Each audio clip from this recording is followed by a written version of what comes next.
Moving forward, hindi po overnight ang pag-move on. Siyempre, may ilang mga phases po ito na talagang dinadaanan ng bawat tao. At sa video na ito, makikita ninyo ang mga stages of moving on. The Papa Dudut Edition. Nasaan ka na kaya sa healing journey mo? At paano mo malalaman kung totoong naka-move on ka na? In denial stage. After the breakup, siguradong may mga tanong ka sa self mo. Saan ako nagkulang, Papa Dudut? May mali ba ako? Dito mo ina-assess kung may pagkakamali nga ba sa part mo bilang partner niya.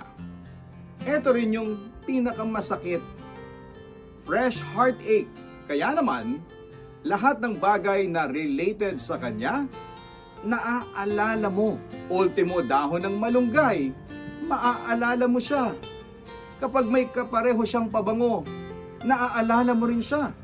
Lahat ng bagay na meron kayo ay maaalala mo sa stage na ito. Ang umaasa stage. Dito mo nakikita yung baka kaya pang ma-save yung relationship. Baka naman kaya pang ayusin, Papa Dudut. Minsan pa nga nagpapakyut ka pa. Magla-like sa mga post niya na magpapapansin sa social media. Magpo-post ng cute mong photo tapos titingin ka kung na-view na nga ba niya.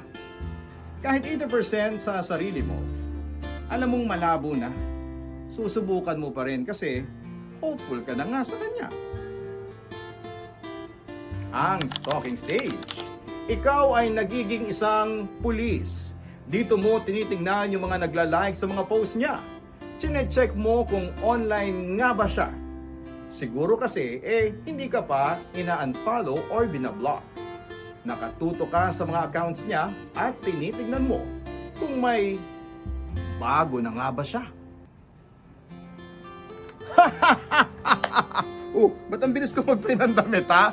Anyway, balik tayo. Ito naman ang tinatawag na bitter stage. Sa bitter stage, maghihiwalay rin kayong lahat. Yan ang mga linyahan mo sa mga friends mong taken na. Ayaw mo na makakakita ng mga PDA. Mga love story ng mga K-drama na dati gustong-gusto mong pinapanood pero ngayon ay ayaw mo na. Hindi ka na nagpupuyat. Iniiwasan mo sila kasi allergic ka nga.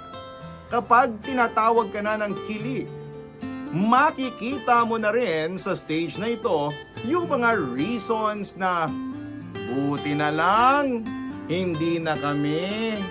Lahat ng pangit sa kanya, nakikita mo. Nakikita mo na kaya mong bumilis yung chance ng pag-move on. Busy stage, di ba? Medyo busy-busyhan ako, ha? Alam nyo, sa beating stage, creating the better version of yourself na ang peg mo. Pero, sumisili pa rin yung lungkot dahil nami-miss mo pa rin siya. Eventually, maiinis ka na rin sa sarili mo. Magsasawa ka na rin sa kakasilip sa mga walang kalatoy-latoy pala na mga post niya. So, you'll start going back to your old habits and make better ones. Gagawin mong better yung sarili mo. Magpapaganda ka na, magpapapogi ka na, magpapasexy ka na, magpapaskincare ka na. Lahat ng yan for yourself muna. Ngayon naman, dumako tayo sa acceptance stage. Sa acceptance, mas makikita mo na yung worth mo bilang ikaw. You'll be thankful na may natutunan ka sa mga naranasan mo. Pero mas nakikita mo na ang value mo as a human being. Matatanggap mo na dito na wala na siya sa buhay mo. And you're really on your own. Ito naman ang tinatawag na itching stage. Sa itching stage, sabi nga nila, lahat ng gumagaling na sugat, talagang kumakatipo yan. Gaya mo! Ibang katip pala yun. Gaya mo! Kung okay ka na, nagpapakyut ka na rin sa iba. mas nakikita mo na may ibang mga tao pala sa mundo bukod sa kanya. There's more than to life than love, ika nga. Uy, kumasya na ako ha.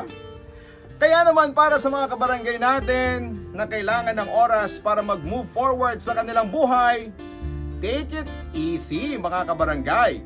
Namnamin mo ang sakit na nararamdaman mo. If you did your best at binigay mo naman ang lahat, sana wala ka ng regrets. Masasanay ka rin na wala na siya sa buhay mo.